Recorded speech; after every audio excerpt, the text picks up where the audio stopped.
Bom, nós estamos nessa série, Sementes para o Futuro. A proposta dela foi explicada no primeiro sermão. Em algum momento de nossas vidas, nós passamos por uma situação que o texto bíblico trouxe uma mensagem de Deus. E como nós vimos nas 4 pregações que já houveram, o texto bíblico se apresentou nas situações mais diversas. Situações de perigo, situações de doenças, situações ministeriais. Hoje eu também quero falar com vocês sobre um texto que falou comigo de maneira muito particular, especial, em um momento muito específico de nossa vida, que é esse que aparece aí para vocês. Nós estávamos em 2020, e aquela criança que está ali na incubadora é o Kaique. O Kaique nasceu prematuro, 6 meses, por causa da Covid. E ele nasceu com problemas respiratórios e precisou ficar 19 dias na UTI neonatal. Pastor, mas aquele menino branquinho é o Kaique? É o Kaique. E ali do lado está a foto dele já agora com 4 anos de idade, 4 anos depois.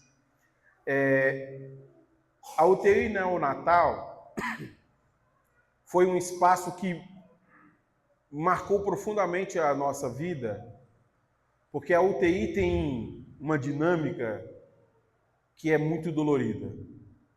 Eu vi essa dinâmica durante esses 19 dias. Pela porta principal entram os pais, sem o filho. E a expectativa do pai é: nós vamos entrar, pegar o nosso bebê e ir embora para casa.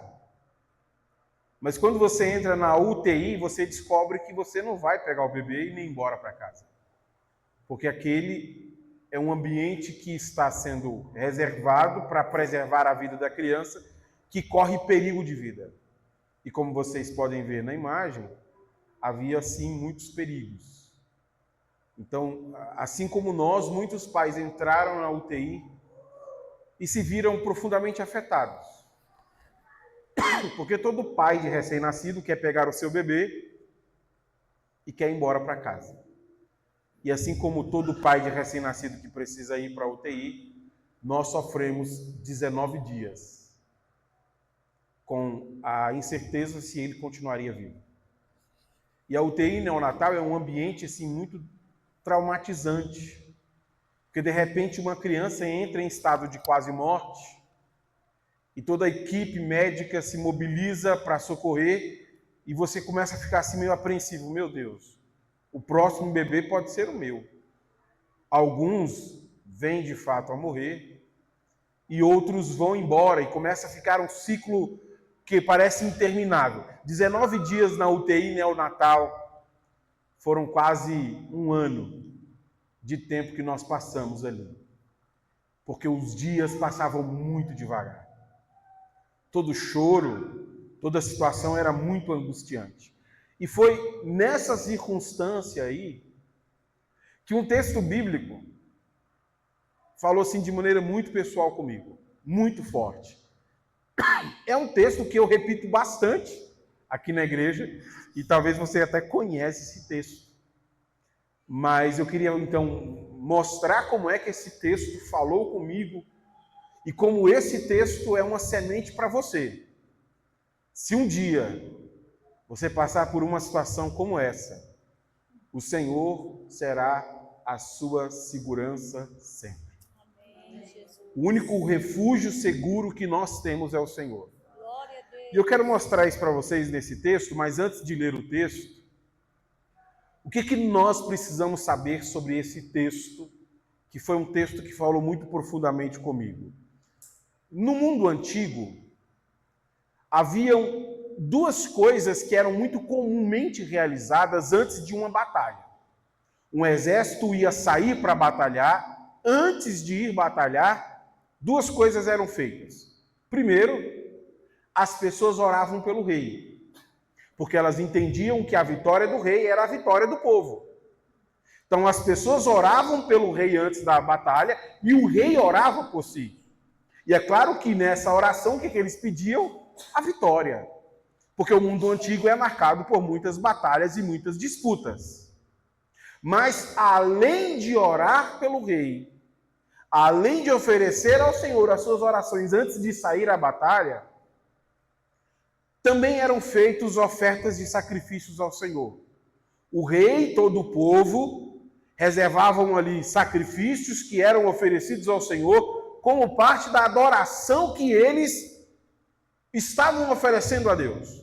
Então veja, o texto que nós vamos ler é um texto que conta este ambiente. As pessoas sabem que o rei vai sair para uma guerra, e o que elas fazem? Elas oram pelo rei, versículo 1 a 5. Mas além delas orarem pelo rei, pedindo que ele seja vitorioso na batalha, há também o rei oferecendo sacrifícios ao Senhor. Por isso que o Salmo 20, muito provavelmente, é um salmo que foi escrito para ser uma canção, para ser cantada antes de uma batalha. Antes de você sair para uma batalha, cante o Salmo 20. E por que o Salmo 20 era cantado antes de uma batalha? Porque o Salmo 20, ele lembra as pessoas que antes de uma batalha, há duas fases importantes que precisam ser consideradas antes de sair para batalhar. Primeiro, a fase espiritual. Ninguém deve sair para batalhar sem antes orar e oferecer sacrifícios ao Senhor. Esta fase ela é importantíssima. Porque se durante a oração, se durante a adoração ao nome do Senhor, Deus, por exemplo, levanta um profeta para repreender o povo, ninguém sai para a guerra. Porque eles sabem que vão perder. Se há pecado no meio do povo, ninguém sai para a guerra. Porque eles sabem que vão perder. Então a fase espiritual é este momento onde nós nos voltamos ao Senhor, pedindo ao Senhor ajuda. Mas a segunda fase é a fase militar, onde generais fazem uma estratégia e organizam a força militar para então ir à batalha. É isso o propósito do Salmo 20. E por isso que eu disse que ele é uma música para cantar antes da batalha. Se nós precisamos pelejar por alguma coisa, nós precisamos entender que essa batalha começa com uma fase espiritual. E depois ela passa por uma fase militar. O texto que eu quero explicar a vocês, eu quero ficar com apenas um versículo, é um texto que focaliza nesta fase espiritual. O que é que o rei, o que é que os súditos, o que é que o povo do Senhor precisa saber antes de sair para uma guerra? Por isso, eu queria explicar para vocês Salmo 20, versículo 7. Alguns povos confiam em carros de guerra, outros em cavalos, mas nós confiamos no nome do Senhor, nosso Deus. Lembrou quantas vezes eu já mencionei esse texto aqui? Muitas vezes. Mas o que é que o versículo está nos dizendo? Ele está fazendo um paralelo entre dois integrantes de uma batalha. De um lado, o que nós temos? Nós temos um grupo de pessoas que confia nos seus carros e nos seus cavalos de guerra. Do outro lado, o que é que nós temos? Pessoas que preferem confiar no Senhor. Ao invés de confiar na força militar, eles preferem confiar no Senhor. Então, este é o paralelo do versículo 7. Antes de uma batalha, qual é a fase espiritual que vocês não podem saltar? A fase espiritual de que a confiança no Senhor é mais importante do que a confiança na força militar. Ao invés de confiar na força militar e na estratégia militar, a confiança de vocês deve estar em Deus. Mas assim, pensando de maneira bem cética, isso parece mais uma palavra para ser lida de maneira simbólica. Porque uma pessoa cética diria o seguinte: olha, se eu for para uma guerra e eu não tenho nem estratégia e nem força militar, eu nem vou para a guerra. Um cético, muito provavelmente, colocaria em xeque a confiança em Deus. Confiar em Deus? Não, numa guerra a gente não precisa de confiar em Deus. O que a gente precisa numa guerra? De força. O que a gente precisa numa guerra? De estratégia. Quem é que vence guerra confiando em Deus? Então, racionalmente pensando, parece que o Salmo ele é muito mais simbólico, né? Não, gente, olha, é só para dizer que vocês devem confiar no Senhor. Mas o propósito do salmista aqui não é um propósito simbólico. O propósito do salmista aqui é literal. Antes de sair para qualquer batalha, nós devemos rever a questão espiritual. De nada adianta nós termos força militar, estratégia militar, se nós não tivermos confiança no Senhor. E aqui nesse momento, muito provavelmente, você fica assim um pouco pensando, pastor, mas na prática isso dá certo?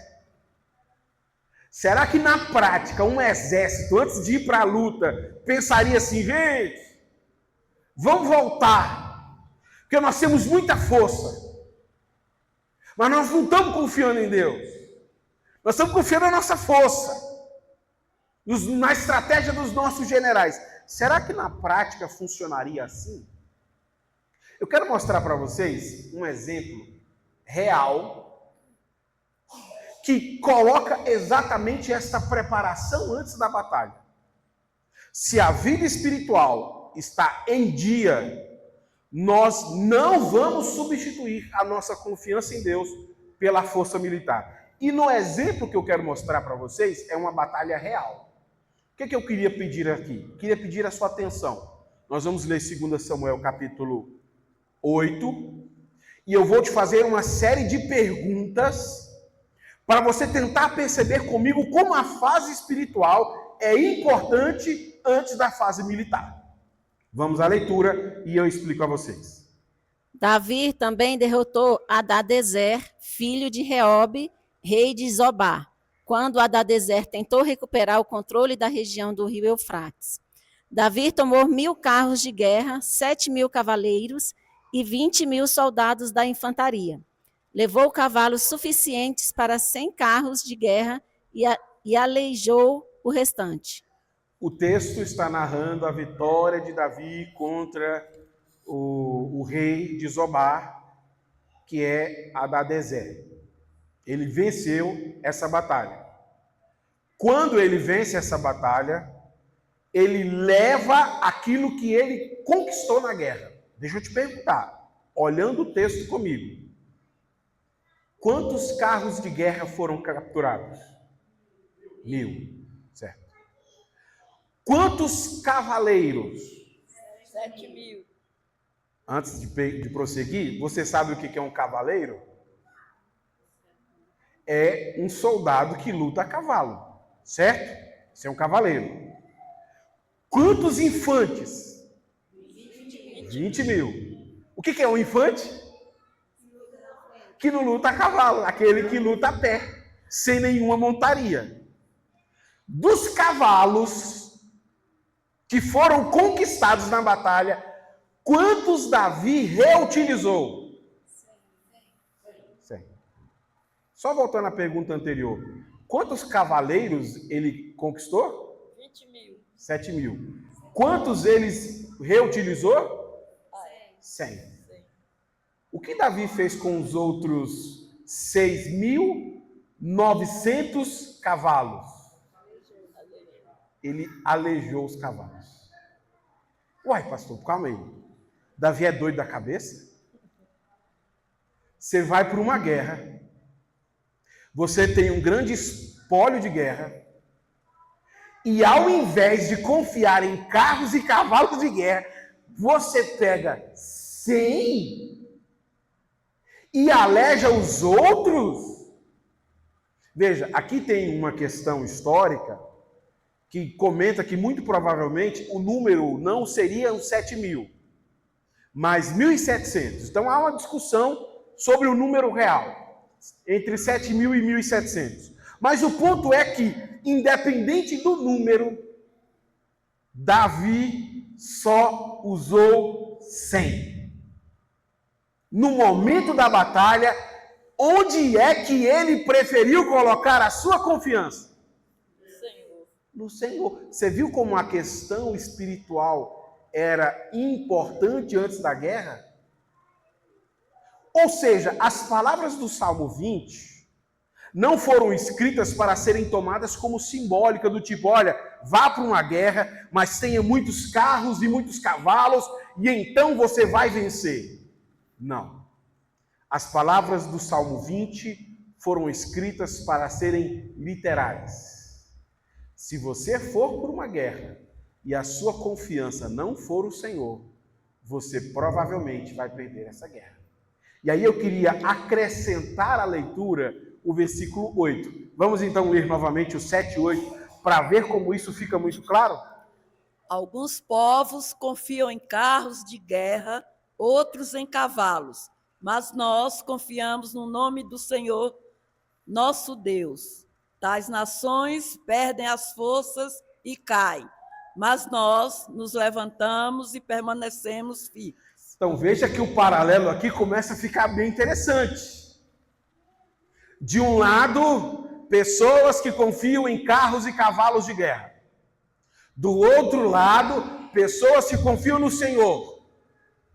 Mas em uma batalha real, a diferença entre o vitorioso e o derrotado não estará na força militar. A diferença entre o vitorioso e o derrotado estará em quem confiou na ajuda do Senhor. Aqueles que perderam a batalha preferiram confiar aonde? Nos seus carros e cavalos de guerra. E por isso que este foi um texto tão emblemático para mim. Porque às vezes as coisas estão dando tão certo que nós queremos substituir essas coisas como sendo a fonte de nossa segurança. Por que você acha que vai dar certo? Ah, porque eu tenho um bom plano de saúde. Por que você acha que vai dar certo? Ah, porque eu tenho um cartão de crédito ilimitado. Por que você acha que vai dar certo? Ah, porque eu tenho carros e cavalos de guerra. É isso que o salmista está dizendo antes de qualquer batalha. Se a sua confiança foi substituída de Deus para os seus recursos, o seu fracasso é certo. Por quê? Porque chega uma hora que você perde a sua força e cai. Mas aqueles que confiam no Senhor, eles permanecem firmes. Olha que comentário interessante a esse respeito. O Salmo é um alerta contra confiar em nossos próprios recursos. Recursos humanos são necessários, mas podem se tornar um substituto para a ajuda de Deus. Confiar no nome do Senhor é recordar e depender do seu caráter e de suas ações passadas. O problema espiritual que o Salmo pretende destacar não está relacionado aos recursos. Recursos são necessários. O problema é quando nós queremos substituir a nossa confiança em Deus por esses recursos. Ao invés de depender de Deus e da sua ajuda, nós passamos a depender dos recursos e o que os recursos podem fazer por nós. Qual é a solução indicada no Salmo? Para aquelas pessoas que podem deixar de confiar no Senhor e passar a confiar nos recursos. A solução apontada no Salmo é você lembrar por que a gente confia no Senhor. Lembra naquele dia que Davi tinha 17.000 cavalos de guerra? E ele preferiu usar só 100. Foi para a guerra e venceu? Lembra. Ele só venceu porque a força dele estava no Senhor e não nos recursos. Se você confia no Senhor, a sua confiança está embasada na memória daquilo que Deus já fez antes pelo seu povo. É por isso que ninguém sai para uma batalha sem lembrar os feitos do Senhor. Porque antes de sair à guerra, nós nos lembramos do que o Senhor já fez em favor do seu povo. Agora nós estamos diante de uma nova batalha e o Senhor não mudou. Ele continua usando de misericórdia com seu povo. E por isso que essa lembrança é tão importante. Porque, mais uma vez, não depende da alocação dos recursos. Quantos soldados e quanto de força nós temos. Mais uma vez, depende do quanto nós confiamos em Deus. A nossa segurança não pode estar escondida na força militar. A nossa segurança não pode estar escondida na estratégia militar. A nossa segurança tem que estar em Deus. E na ocasião do nascimento prematuro do meu filho Kaique, foi isso que eu descobri. Nós tivemos um ótimo tratamento de saúde, ótimos médicos nos atenderam. Nós passamos por uma condição muito favorável a nós, que outras pessoas não tiveram. Mas por que é que nós acreditávamos que o nosso filho não morreria? Por causa do bom plano de saúde? Por causa da competência médica? Não. Porque uns confiam em carros, outros em cavalos. Mas nós fazemos menção do nome do Senhor nosso Deus. Glória a Deus, aleluia. Os recursos são necessários, mas a nossa confiança está sempre no Senhor. Aleluia, glória a Deus. Sabendo disso, eu queria fazer algumas aplicações. Como esse texto nos ensina lições valiosas hoje. Primeira aplicação. Constantemente somos tentados a não confiar no Senhor. Eu coloquei de propósito tentados, porque como eu expliquei a vocês, muitas vezes nós achamos que confiança em Deus é uma questão simbólica. Ah, pastor, eu confio no Senhor, mas eu tenho que ter um cartão de crédito ilimitado. Eu confio no Senhor, mas eu tenho que ter um bom plano de saúde. Eu confio no Senhor, mas se eu não passar no concurso público, eu não caso. Eu confio em Deus, mas se eu não comprar uma casa, um carro, não vai. Não, então calma. Esse é um problema que todos nós temos que lidar. A nossa confiança em Deus não depende de absolutamente nada disso. Quer a gente tenha um cartão de crédito ou não, quer a gente tenha um emprego ou não, nós confiamos em Deus porque Ele é suficiente. Um dia, a irmã Simar me disse isso: Israel, e se eu e você morrer, o que será dos nossos filhos? E eu respondi exatamente o Salmo 20. Enquanto eles dependerem do Senhor, tudo estará bem para eles. Os nossos filhos não precisam da gente estar presente para a vida deles ser boa. Nós não precisamos disso que nós estabelecemos como necessário para ter uma vida boa. E isso começa a se tornar uma tentação para nós. Faça uma lista, o que você precisa para que 2025 seja um ano incrível. E sabe o que você vai descobrir? Que as suas tentações te levaram para muito longe de Deus. Porque você começa a fazer a sua lista hedonista de desejos. Se eu casar, se eu trocar de carro, se eu viajar, se eu ganhar mais dinheiro, se eu isso, se eu aquilo outro. Aí quando tudo dá errado, como é que a gente avalia o ano? Rapaz, esse ano foi péssimo. Por que foi péssimo? Porque eu não casei, não troquei de emprego, não tirei férias, não comprei um carro, não comprei uma casa. Então, o problema está em você, que passou a depositar a sua esperança nas suas próprias conquistas e nos seus próprios recursos. E isso se torna uma tentação constante para nós. Eu vivi uma experiência pastoral interessante nessa minha jornada pastoral. Nós estávamos num projeto numa igreja local, e aí nós conseguimos comprar uma área especial muito boa, e conseguimos construir um templo muito bom. E eu comecei a ficar empolgado. Rapaz, quem é que nos segura agora? O céu é limite. E aí, em oração, essa pergunta me veio à mente.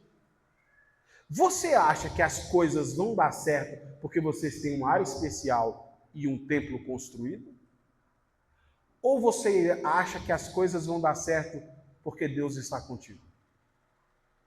E naquele momento eu senti vergonha, porque eu caí na tentação da autossegurança. De vez em quando nós temos que lidar com essa tentação. Por que você acha que 2025 vai ser um ano incrível? Que você tem um bom emprego? Que você tem um marido maravilhoso? Uma esposa incrível? Que os seus filhos são gente incrível? Essa tentação você precisa lidar. E eu queria fazer aqui a minha segunda aplicação. A maneira como lidamos com nossos recursos revela onde está nossa confiança. Como você lida com seus recursos? Há duas maneiras diferentes de lidar com os recursos e mostrar que nós confiamos nele.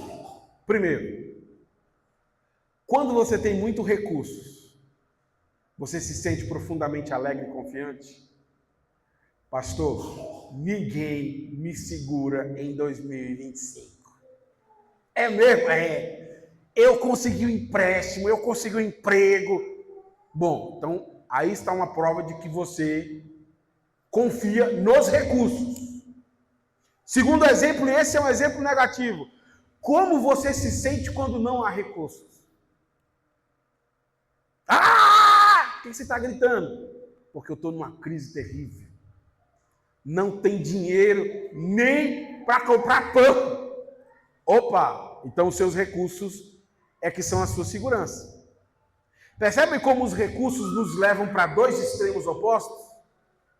Eles podem nos deixar profundamente confiantes, porque eles estão lá, ou eles podem nos deixar extremamente hostis, porque eles não estão lá. Sabe por que isso acontece? Porque a sua segurança está nos recursos. E isso aqui todos nós precisamos aprender na prática. Depois de um grande fracasso, a vida continua, porque a nossa esperança não estava no projeto. Ou estava. E é a maneira como você está reagindo aos seus fracassos ou aos seus sucessos que mostram onde é que está a sua confiança. Pastor, eu estou empolgado porque tudo deu certo. Mas é porque tudo tem dado certo? É porque o Senhor é a sua segurança? Não, é porque é o Senhor. Claro que é o Senhor. Então vamos esperar as coisas começarem a dar errado. E aí nós vamos descobrir se você é como Jó. Você ainda se mantém íntegro. Amaldiçoa o Senhor Deus e morre. Você fala como uma louca, mulher. O Senhor me deu, o Senhor tomou. Bendito seja o nome dele para sempre. É isso que estou falando, ser segurança do Senhor. E os recursos revelam onde é que está a sua segurança. Próxima vez que você tratar alguém mal, porque os recursos estão faltando, você tem que se lembrar naquela hora: eita, a minha confiança não está em Deus. Porque eu não deveria deixar a falta de recursos me abalar dessa maneira. A próxima vez que o recurso deixar você soberbo, achando que nada vai dar errado, lembre-se: nossa, a minha confiança não está em Deus. Eu acho que as coisas iam dar certo por causa dos meus recursos e não do Senhor. Então a maneira como você lida com os seus recursos revela onde é que está a sua confiança. Sua confiança está em Deus? Ou sua confiança está nos recursos? Isso é vivido de maneira muito prática. E sabe quem é que pode dizer isso para a gente? As pessoas que convivem mais perto de você. Elas sabem como você fica quando as coisas dão certo ou quando as coisas ficam ou dão errado. Eu, por exemplo, sou casado há 18 anos. Eu sei o que deixa a irmã Alcimar alegre. Sabe o que deixa a irmã Alcimar alegre? Comida. Irmã Alcimar, nós vamos sair para jantar. Ela podia estar chorando. Ela fala: nossa, deu até uma alegria no coração aqui. Comer dá uma alegria no coração dela. Isso é uma prova de que ela tem uma certa segurança com a alimentação. Mas tratando de maneira pessoal na sua vida, como isso tem te afetado diariamente? Como você tem lidado com a sua segurança no Senhor? Meu irmão, porque às vezes você está reclamando, simplesmente porque você não tem confiado. Quem disse que as coisas precisavam dar certo era você. Quem disse que as coisas tinham que caminhar na sua direção era você e não o Senhor. E aqui eu queria fazer uma terceira aplicação, que é uma advertência pastoral importante. A autossuficiência é uma predisposição pecaminosa presente em todas as pessoas. O que é essa autossuficiência? É esse nosso desejo de não depender de ninguém. Pastor, eu queria sair para lanchar e nem olhar o preço. Só passar o cartão. Eu não queria depender de absolutamente nada e ninguém. Eu queria ser autônomo financeiramente, autônomo em minha saúde, autônomo em tudo. Sabe o que a autossuficiência esconde? Um desejo que nós não gostamos de contar com a ajuda do Senhor. Não gostamos. Nós começamos a olhar Deus como alguém que tem que ficar longe. Senhor, fique aí, eu fico aqui. Quando o negócio pegar, aí eu lhe procuro. Então fique bem longe. Quando tiver, tipo assim, uma doença incurável, quando tiver alguém morrendo, aí a gente vem até o Senhor e diz, olha, precisamos de ajuda. Mas cotidianamente, não. O Senhor tem coisa mais importante para fazer. Sabe o que isso revela? A nossa autossuficiência pecaminosa. Porque o cristão é ensinado a orar dizendo, o pão nosso de cada dia nos dá hoje. Você precisa de Deus apenas para fazer grandes coisas funcionarem? Não. Eu preciso de Deus para absolutamente tudo. Para providenciar o pão cotidiano e para fazer com que o universo continue funcionando normalmente. Tudo, tudo, tudo. A autossuficiência nos desconecta dessa dependência diária. A gente não quer depender de Deus para tudo. Eu ouvi relato de cristãos que antigamente, antes de sair para fazer qualquer coisa, eles oravam. Senhor, o arroz acabou. Vou lá no mercado comprar arroz. Hoje nós ficamos tão autossuficientes que a gente só lembra de pedir quando é milagre. Jesus, eu tentei. O Senhor sabe que eu tentei. Como não deu certo, estou vindo pedir ajuda. Sabe o que isso revela? Uma predisposição pecaminosa sua de deixar de confiar no Senhor. Irmãos, nós precisamos da ajuda do Senhor para tudo. Mas às vezes nós descobrimos isso só quando está dando errado. Quando está dando errado que a gente descobre, nossa, eu preciso de Deus. Uai, você não sabia disso não? Você não sabia que diariamente você precisa dele para continuar vivo? Para as coisas continuarem funcionando? O povo do Senhor é assim, confia completamente em Deus. E a autossuficiência tira de nós essa percepção. Aí nós passamos a ter uma relação com Deus de distanciamento. Isso é muito pecaminoso da nossa parte. E esse é o ponto-chave do Salmo. Por que você deixaria de confiar em Deus? A resposta está aqui. Olha o tanto de soldado. Por que você deixaria de confiar em Deus? Olha que estratégia militar boa. Então você está supondo que soldados e estratégia militar podem substituir aquilo que só o Senhor pode fazer? O que é que pode substituir o que só o Senhor pode fazer? Nada. Nada. E a autossuficiência nos engana, de maneira que a gente acha que existem coisas que podem substituir Deus. Eu não preciso de Deus para passar numa prova. Eu não preciso de Deus para ir na padaria comprar pão.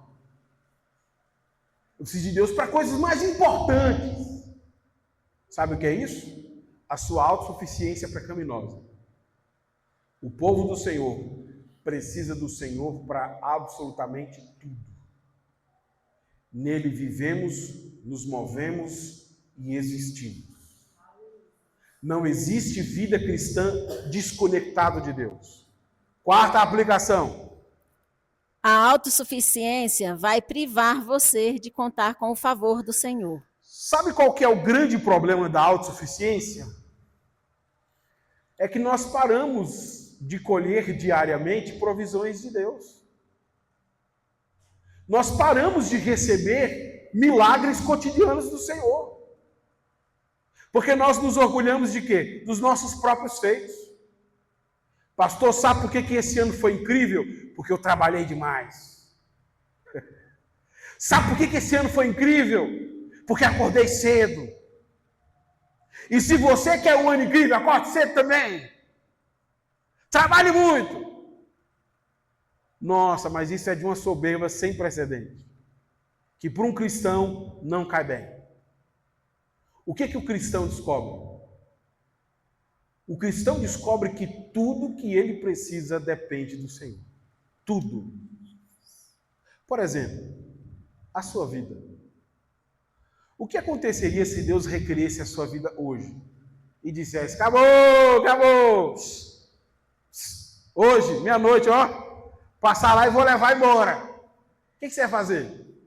Você pode ir no hospital de referência do Brasil, do mundo. Acabou. Mas às vezes nós nos esquecemos disso. Que nós dependemos do Senhor para continuar a viver.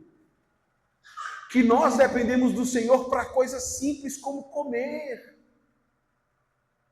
É quando as coisas começam a dar errado que aí nós descobrimos isso. Senhor, eu sempre precisei do Senhor. Qual tem sido o grande prejuízo para a sua vida? Você deixou de receber boas dádivas de Deus, porque você passou a confiar nos seus próprios recursos.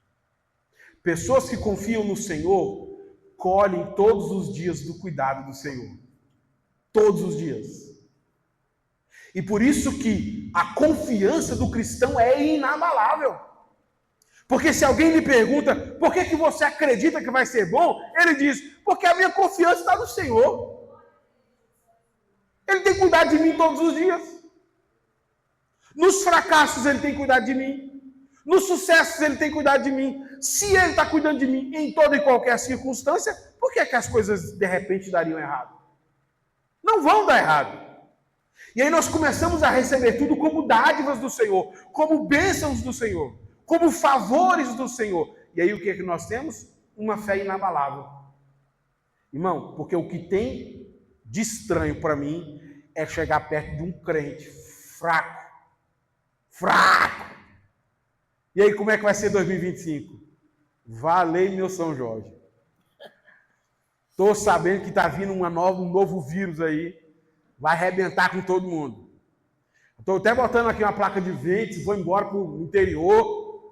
Já viu quantos aviões caíram essa semana, pastor? Ouvi falar que tem uma profecia aí, o negócio vai ser feio. Irmão, você está fraco do juízo, viu? Você está fraco do juízo. Se você aprendesse a confiar no Senhor, você descobriria que até no último dia do mundo haverá um dia depois de amanhã. Por quê? Porque tudo depende de Deus. A Bíblia fala um dia que tudo vai acabar. E a Bíblia fala que no outro dia tudo vai começar de novo. Por quê? Porque tudo depende de Deus. A minha vida vai acabar, mas um dia ela vai começar de novo. Porque tudo depende de Deus. E quando você não confia em Deus, você fica essa pessoa frágil e vulnerável. Você se torna essa pessoa que não colhe do favor divino. Quinta aplicação. Quinta aplicação. Sua confiança precisa estar no Senhor em toda qualquer circunstância. Bom, o ponto que eu quero destacar aqui, eu mencionei agora há pouco. Geralmente, quando é que nós confiamos em Deus? Quando nós estamos vulneráveis. Você já viu isso? O crente, quando está no aperto, ele até começa a orar. Você já foi em reunião de oração? É o pessoal que está na beira, quase lá no fundo lá. Irmão, o negócio, eu não sei nem se eu vivo mais um dia. É por isso que você está orando, que o negócio está apertado, que se Jesus não segurar a corda, ela vai me arrebentar. Aí depois que as coisas começam a dar certo, o que o crente faz? Ele se torna um pouco mais autônomo. Agora não precisa orar tanto, né? As coisas já estão dando certo. Para de jejuar, começa a engordar uns quilinhos. Para de frequentar assiduamente a igreja.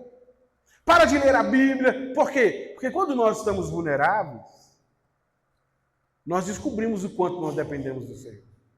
Isso é um problema para nós. Porque nós precisamos confiar no Senhor nos dois cenários da vida. Quando as coisas estão dando errado e quando as coisas estão dando certo. E o que eu descobri? Que cada um de nós tem um problema com esse momento da vida. Existem cristãos que quando o negócio dá errado, ele se transforma de uma maneira assustadora. Você chega lá, ele está falando mal até de quem não deveria. O que aconteceu que você está assim nervoso? Nossa, está dando tudo errado. Deus se esqueceu de mim. Eu devo ter jogado pedra na cruz. Eu vou chutar isso e falar, irmão, você está falando bobagem demais. E existe no outro lado aquele que quando o negócio está dando certo, ele se esquece completamente de Deus. Ninguém vê mais, não lê mais a Bíblia, não frequenta mais culto.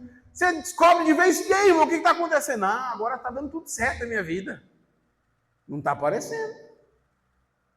A gente lembrava de você nas reuniões de oração, a sua frequência no culto. Não, porque agora estou em outro nível de vida. Eu não estou mais no sofrimento. Qual dos dois cenários mais mexem com você?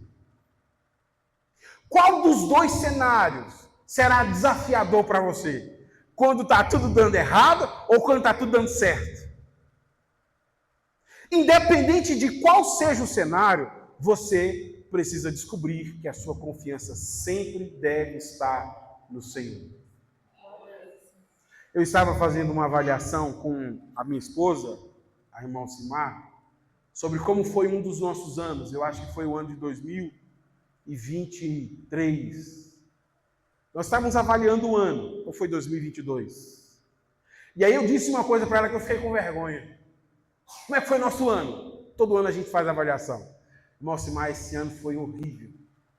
Se Deus não tivesse nos ajudado, o que seria de nós? Aí eu já corrigi, falei, rapaz, mas que vergonha, Simar, estar falando isso para você. Porque nós precisávamos da ajuda dele de qualquer jeito. Quer as coisas estivessem dando errado, quer estivessem dando certo. Quer dizer, nós começamos a achar que não precisamos dele. Ah, não, se Deus fizer tudo bem, a gente não precisa dele. Ele só precisa me dar uma conta bancária gorda. O resto eu resolvo. E eu fiquei com vergonha. Porque naquele momento eu descobri que realmente é difícil confiar em Deus quando você passa de um cenário para o outro.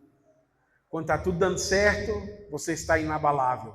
Quando está tudo dando errado, você fica em frangalhos. O oposto também é verdade. Quando tudo está dando errado, você fica firme no Senhor. Quando tudo dá certo, você fica em frangalhos. Como você precisa lidar com essas tentações? Em 2025, eu repito a pergunta. O que precisa dar certo para você ter um ano incrível?